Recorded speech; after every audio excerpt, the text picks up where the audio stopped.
Баршаңызға сәлем достар, қош келдіңіздер менің каналыма. Бүгін мен сіздерге дәмді және тез дайындалатын печенье рецебін ұсынамын. Осы видеоның соңына дейін қарап, лайк басып, каналыма тіркеліп, комментарий жазуды ұмытпаңыз.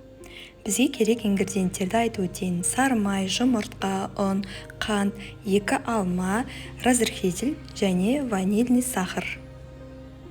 Алдымен біздер жұмыртқа мен қантымызды, ванильный сахарымызды салып, миксермен жақсылап араластырамыз. Қантымыз ергенше.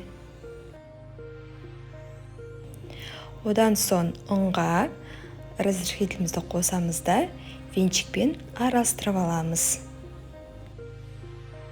Міне біздің тестіміз дайын. Аздап осындай сұйықтау болу керек. 2 алмамызды алып, қабығын ашып, төртбұрыштап тураймыз. Міне алмамызды тестімізге саламыз. Содан соң жақсылап араластырамыз. Міне достар, противенға мен тефлоновый коврик төсеп қойдым. Сіздер пергамент төсеуіңізге болады. Алдын ала су дайындап қойдым. Қамырымыз негізі кішкене жасқақтау болады.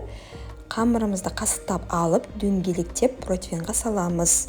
180 градусқа 30 минутқа печеньемізді пісіріп аламыз. Міне біздің печеньеміз дайын.